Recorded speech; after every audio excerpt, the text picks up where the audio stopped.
नमस्कार दोस्तों, जय हिंद। आप सभी का बहुत बहुत स्वागत है एक और मजेदार वीडियो में। मैं हूं गौरव, मेरे साथ है डीसी। आप देख रहे हैं जीएस रिएक्शन। तो जय हिंद दोस्तों, भाई। आज सुबह से डीसी हमने आज दो बार साजिश की। नहीं, एक बार सुबह वाले में तो खैर हमारे खिलाफ साजिश हुई थी। हाँ, लेकिन इवनिंग वाले वीडियो में जो हुआ था, हमने उसमें साजिश की पाकिस्तान के खिलाफ में।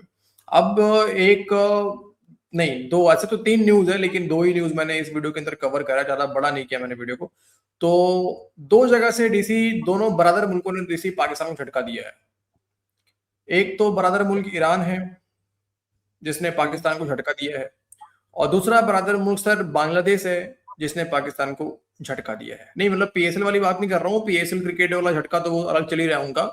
इसके हम्म। अलावा भी झटका दिया है सर, दो। नहीं, ईरान से तो आज इनकी बात हो रही है ना, इन लोगों ने टॉक करवाया अमेरिका के साथ में, नहीं, ईरान दो वालों चीजें ने। चल रही है। एक तो ईरान कह रहा है कि हमारी कोई बात हम नहीं कर रहे हैं, मतलब ये कूद रहे हैं कि हम ये कर दे रहे हैं, वो कर दे रहे हैं। ईरान कह रहा है कि हम कोई बात नहीं कर रहे हैं।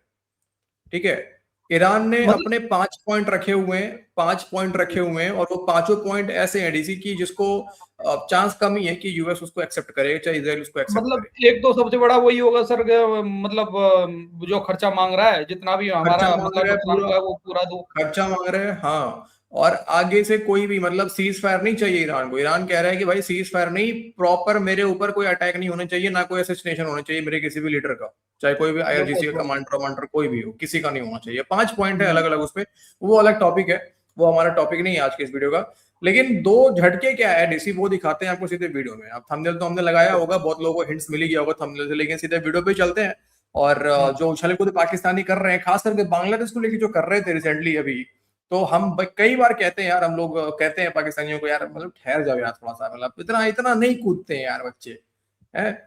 समझते नहीं हो तुम लोग। कोई बात चलो नहीं। भाई, चलो। सुनो पहले दोस्तों इस खबर को सुनो आप लोग। और वैसे बहुत लोगों ने देखा भी होगा, लेकिन थोड़ा सा रिएक्शन देख लेते हैं। और हाँ, अगर आप नए हैं चैनल को सब्सक्राइब कर लीजिए दोस्तों, लाइक करना आपको नहीं भूलना है, कमेंट करके वीडियो को शेयर करेंगे तो हमें सपोर्ट मिलता रहेगा।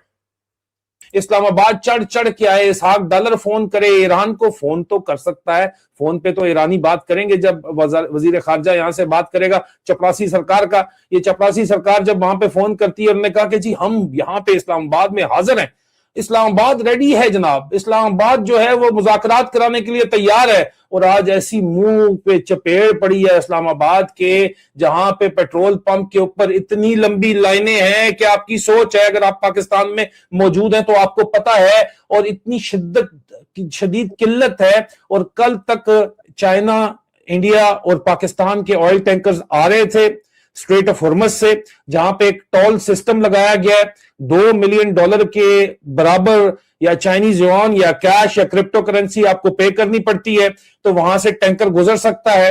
और ये पाकिस्तानियों ने समझा था कि हमें चूंगे के अंदर ही हम गुजर जाएंगे, क्योंकि हम मान तो एक एक बात बस मैं यहाँ क्लियर कर दूं, मैंने अपने किसी ऑफिशियल सोर्स से सुना है कि इंडिया ने ऐसी कोई पेमेंट अभी तक पे नहीं की है, बाय द वे। ठीक है। इसलिए किस लिए पेमेंट देगा हाँ, यार? वही बात है, क्योंकि ये इंटरनेशनल वाटर है। बकायदा हाँ। फिलहाल ईरान का भी वाटर ये नहीं है, इंटरनेशनल वाटर है, सारे ट्रेड यहाँ से होते हैं। तो फिलहाल ऐसी कोई पेमेंट इंडिया की तरफ से तो पे नहीं की गई है, जो हमें सुनने मिला अभी तक। बाकी अगर कुछ हम्म। अभी आया होगा जब वीडियो कर रहे हैं तो मुझे नहीं पता दोस्तों, आप लोग कमेंट करके बता दीजिएगा कुछ ऐसा अगर है आपकी नजर में तो। वाला तो जो फेवरेट फील्ड मार्शल है वो दमाद है, सानू तो कोई मसला ही कोई नहीं।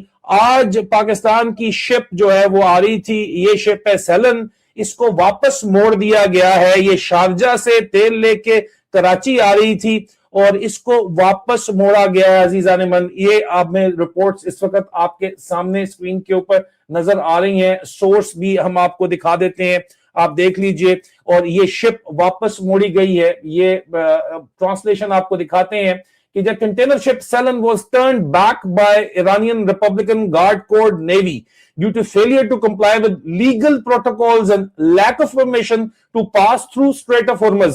The passage of any vessel through this waterway requires full coordination with Iran's maritime authority, and this achievement would not have been possible without backing of noble people of Iran. ये कह के उनको जो है मुंह के ऊपर दमाद को चपेड़ मारी है कि अपनी औकात के अंदर रह, तेरी औकात हमने देख ली है। हमारे फील्ड मार्शल की पूरी दुनिया के अंदर बहुत जबरदस्त किस्म की वैल्यू है, फेवरेट फील्ड मार्शल है। ट्रंप ने भी ये ऐलान किया और पैसा तो ट्रंप ने कमाया है सारे का सारा। और ट्रंप के ऊपर इतना शदीद प्रेशर इस वक्त है क्योंकि अमेरिका में लोगों को खाने पीने और पेट्रोल डलवाने के दरमियान तय करना पड़ रहा है कि अब हम क्या करें। यूरोप में भी अगले महीने से आज शेल के बॉस ने ऐलान कर दिया है कि शॉर्टेज शुरू हो जाएगी। और आसिम मुनीर को इस वक्त चढ़ाने के लिए और पाकिस्तान की फॉर्म 47 सरकार चढ़ाने के लिए जिस तरह की बोंगियां मारी गई और जिस तरह की खबरें रिलीज की गई, उसके ऊपर ईरान ने एक बड़ी मैसिव किस्म की शटअप कॉल दी है, जो कि अब पूरी दुनिया को पता चल गई है। उन्होंने इनका ब्लफ कॉल आउट किया है और उन्होंने कहा है कि हम किसी किस्म के कोई मुज़ाकरात नहीं कर रहे। और पाकिस्तान में क्योंकि बहुत ज्यादा उल्टी छलांगे मारी जा रही थी, तत्ते तव्वे पे बांदर की तरह छाले मार रहा था अस्करांडू ब्रिगेड और पाकिस्तानी मीडिया, तो उनको जवाब जो है बड़ा वाज़े ये दिया गया है कि उनकी जो तेल लेके ये शिप सेलन आ रही थी उसको वापस मोड़ दिया गया है। औकात याद दिलाई गई है इस वक्त पाकिस्तान की, जो इस वक्त 2 नंबर सरकार बैठी हुई है उसको, उसकी बांग्लादेश। अच्छा, ये तो एक खबर है डीसी। आप बताओ यार, मतलब यार ये तो गलत करा ना ईरान ने यार मतलब अच्छा, आप क्या बोलना चाहोगे भाई यहाँ पे यार, बताओ। पाकिस्तान को अरे यार याद बता दिया। सब झूठी खबरें, सब झूठी खबरें। सुबह टार साहब ने सच्ची खबर दी थी कि पाकिस्तान का कोई भी जहाज नहीं रोका जा रहा, पाकिस्तान में दबा के तेल जा रहा है सर। और इसीलिए तो पाकिस्तान में रेट नहीं बढ़ रहे हैं ना, आपको पता है ना तेल के। पाकिस्तान में रेट नहीं बढ़ रहे हैं सर, ये मीडिया फेक न्यूज फैला रहा है, जो भी फैला रहा है कि पाकिस्तान में रेट बढ़ गए। पाकिस्तान का मीडिया भी फेक न्यूज फैला रहा है बाय द वे अपनी गवर्नमेंट के खिलाफ कि रेट बढ़ गए, जबकि रेट नहीं बढ़ रहे हैं। नहीं, मुझे क्या लग रहा है सर, एक डीसी, एक दोस्तों, एक बात ये भी तो सुनो, बात सुनो भाई लोग। एक बात तो ये भी हो सकता है ना डीसी की, तेल तो पाकिस्तान के अंदर बहुत है, हमें पाकिस्तानी मीडिया नहीं बताया है। हमने आपको कई क्लिप्स दिखाए हैं, पाकिस्तानी भंगड़े भी डाल रहे हैं। एक एंकर का क्लिप है चैनल में पड़ा हुआ है, बाकायदा वो भंगड़े डाल रहा है, गाने गा रहे हैं, लुट्टिया डालो फुट्टिया, पता नहीं कौन सा गाना है वो, गाना वाना गा के कह रहा है भाई कि बड़ा बड़ा मतलब रहमत हो गया है और बड़ा तेल निकला हुआ है जमीन के नीचे से, छेद से, समुद्र के नीचे, सब जगह छेद से तेल निकल रहा है। तो ये भी कारण हो सकता है डीसी की, जानबूझ के जहाज को आ रहा होगा, उसको लौटा दिया गया होगा कि भाई देखो हम तो बड़े परेशान हैं, तेल नहीं मिल रहा, ताकि लोगों को पता ना चले कि यहाँ इतना तेल है पाकिस्तान के अंदर।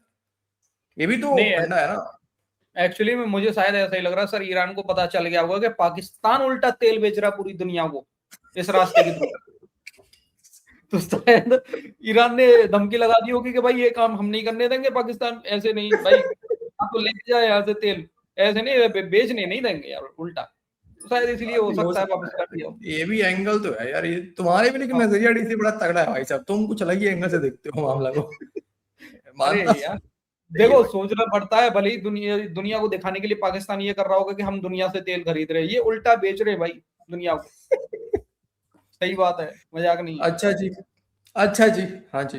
तो ये तो ये तो आपने देख लिया भाई, ईरान बरादर ने पता नहीं जो किया वो किया पाकिस्तान के साथ में।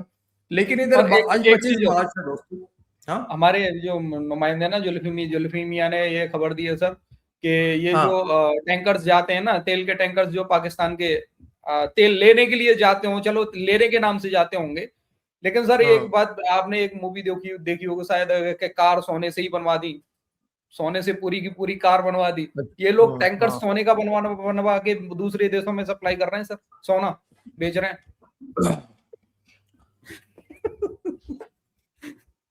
अच्छा, हाँ ठीक। तो दोस्तों अभी दूसरी जो खबर है अपने पास में, आज 25 मार्च है और 25 मार्च के दिन आपको याद होगा तो पाकिस्तान ने आज ही के दिन 1971 में जो है बांग्लादेशी जो हिंदूज थे वहां पे और भी जो बांग्लादेशी थे उनके खिलाफ जो है, वहां पे औरतों के खिलाफ, महिलाओं, जो भी बच्चियां हैं और भी जो भी लोग वहां हैं, खास करके जो हिंदू को टारगेट करके वहां पे जो जेनोसाइड किया गया, वो आज के दिन ही वहां पे किया गया था। पाकिस्तान की फौज ने वहां पे शुरू करा, बलात्कार किया वहां पे महिलाओं के साथ में, वो सब किया। भले ही वो बांग्लादेश के आज के जो सो कॉल्ड जो जेंजी हैं उनको अपना इतिहास नहीं पता होगा, लेकिन तारिक रहमान डीसी जिससे बड़ी उम्मीदें लगाई थी पाकिस्तान ने कि देखिए जी अब तो जो बदला आया है वो तो बड़ा तगड़ा बदला आया है।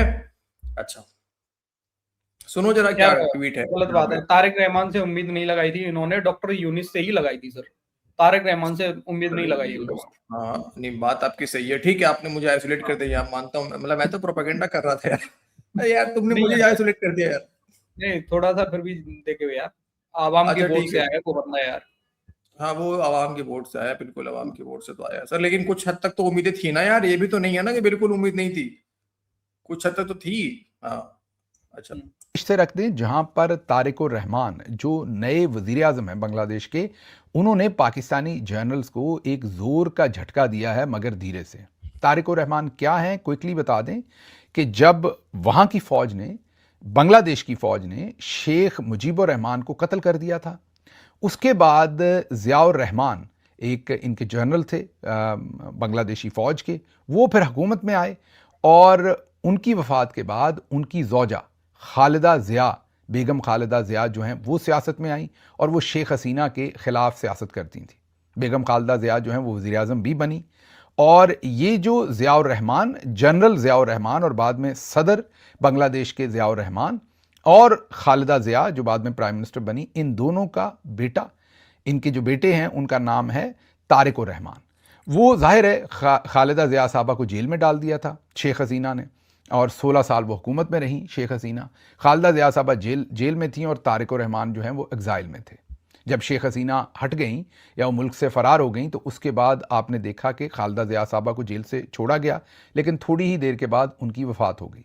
फिर इलेक्शन हुए तो इलेक्शन में तारिकुर रहमान ने अपनी पार्टी को लीड किया, वो वापस आ गए यूके से और वो प्राइम मिनिस्टर बन गए।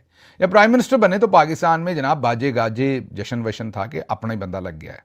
अब उस अपने बंदे ने क्या स्टेटमेंट दी है 25 मार्च को, आपने यहाँ याद रखना है कि 25 मार्च 1971 को ऑपरेशन सर्च लाइट जो है वो शुरू हुआ था। वहाँ पर मुज़ाकरात हो रहे थे कि किसी तरह से शेख मुजीब को हुकूमत ना दी जाए और बल्कि भुट्टो साहब को प्राइम मिनिस्टर बनाया जाए और मामला जो है उस वक्त के आर्मी चीफ याया खान के हाथ में ही रहे। जैसे आज आसिम मुनीर एक्सटेंशन पे एक्सटेंशन लेना चाहते हैं, याया खान का हाल भी यही था।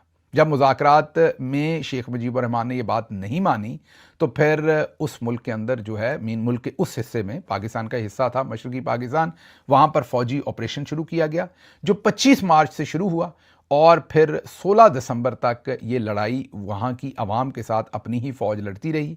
3 दिसंबर को जाकर इसमें इंडिया भी ऐड हो गया, उनकी फ़ौजें भी डायरेक्टली पाकिस्तान के साथ लड़ना शुरू हो गई। 16 दिसंबर को फिर फॉल ऑफ ढाका हो गया और बांग्लादेश जो है वो एक अलग मुल्क बन गया। तो आप सोचिए कि हमने कैसे कारनामे अंजाम दिए हुए हैं, हमने दिलों के ऊपर कैसे कैसे ज़ख्म दिए हुए हैं, कैसे कैसे धोखे दिए हुए हैं कि अपने जो हैं वो भी जब उन ज़ख्मों को दोबारा से उनके सामने आते हैं तो वो बोले बगैर, चीखो पुकार किए बगैर रह नहीं पाते। इसमें कोई दो राय नहीं कि तारिकुर रहमान जो हैं वो पाकिस्तान मुखालिफ उस तरह से नहीं है जैसे शेख हसीना है, लेकिन उसके बावजूद ज़ख्म इतने गहरे दिए हुए हैं हमारे जर्नल्स ने कि शायद वो माफ़ करना चाह कर भी माफ़ नहीं कर पा रहे और उनको इस पर बात करना पड़ रही है। पूरा मामला यही था कि उसने, तारिक रहमान ने ट्वीट किया है और ट्वीट करके लंबा चौड़ा ट्वीट है इनका 25 मार्च 1971 को लेके दोस्तों, और सब कुछ लिखा है कि पाक फौज ने ये किया वो किया, दिस दैट, जो भी हमें पता है वो सब लिख के बकायदा पाकिस्तान के मुंह पे चटाक से टप चपेट जो है वो लगा दिए कि बेटा ठीक है, अपनी जगह सब कुछ ठीक है, लेकिन ये चीज तो तुमने की है ना। और कई बार पाकिस्तान के अंदर कोई भी हो, आपको पता है, आई थिंक यूनिस के टाइम भी इन लोगों ने बात करने का प्रयास करा था, तो वहां से भी यही बातें हुई थी कि पहले माफी मांग लो, लेकिन पाकिस्तान काहे का माफी मांगेगा, है ना। हाँ, यूनिस के टाइम पे जो स्टूडेंट जो कुछ मतलब निकले थे बाहर जिहादी टाइप के, उनसे भी इन लोगों ने उम्मीद लगाई थी पाकिस्तानियों ने कि ये तो थोड़ा सा मानसिकता ऐसी है भारत के लिए इनकी, तो ये हमारी चाट लेंगे, लेकिन उन लोगों ने भी यही बोल दिया कि बेटा पहले माफी मांग लो हमसे।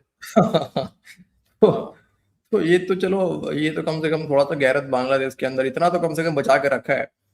खैर, तो ये दो झटके दोस्तों दिए हैं एक तरफ। क्या गैरत मानोगे यार, तुम एक बात बताओ, चलो जैसी भी सही, लेकिन तुम्हारी प्राइम मिनिस्टर थी, तुम यार उसके कपड़ों को नहीं, मैं इस बात की कह रहा हूँ कम से कम यहाँ पे तुमने, हाँ वो तो गैरत नहीं है यार, कोई गैरत नहीं है इन लोगों के अंदर यार। वो तो जो गलत है डीसी, वो तो गलत है जो वहां पे अभी भी हिंदुओं के साथ, ऐसा नहीं है कि सब कुछ होना रुक गया है, अभी भी हिंदुओं के साथ सर जो हो रहा है वो है, अभी भी खबरें आ रही हैं, ठीक है, कभी मंदिर में ब्लास्ट तो कभी कहीं तो कहीं कुछ ना कुछ सर अभी भी हो रहा है। लेकिन मैं इस पर्पस, इस इंटेंशन को छोड़ के मैं उस सब्जेक्ट की तरफ बात कर रहा हूँ कि जो पाकिस्तान के अगेंस्ट कम से कम जो भी आ रहा है एटलीस्ट इस बात को लेके लिख दे रहा है कि भाई माफी तुम मांग लो। बाकी इन लोगों ने जो किया वो कोई सही काम थोड़ी किया, अपने प्राइम मिनिस्टर के घर में घुस के उनके पर्सनल चीजों को शो कर करके दिखाना, वो इतने घटिया काम है कि मतलब आप सोच नहीं सकते इन्होंने क्या एग्जाम्पल दिया दुनिया को। उसकी तो कोई, आप कभी भी उसको, आप इन चीजों को इग्नोर नहीं कर सकते, इस मानसिकता को। तो दोस्तों आज के इस वीडियो में इतना ही है, ठीक है। अब ये 2 अपडेट थे, बाकी अब देखते हैं जो टॉक पता नहीं हो रहा है, क्या हो रहा है समझ में नहीं आ रहा है। ईरान कह रहा है कि नहीं हो रहा है, यूएस कह रहा है हो रहा है, पाकिस्तान बोल रहा है हम तो कर रहे हैं। वो अलग नाच रहे हैं पाकिस्तानी। तो अब उसको लेके जो लेटेस्ट अपडेट आएगा वो कल आपके साथ शेयर करेंगे। तो बाकी अगर कल देख रहे होंगे आप इस वीडियो को दोस्तों, तो आप सभी को रामनवमी की ढेर सारी शुभकामनाएं। और दोस्तों जय श्री राम। आपसे जय मिलते श्री हैं अगले वीडियो में। अपना ख्याल रखिए दोस्तों। जय हिंद। जय हिंद भाई।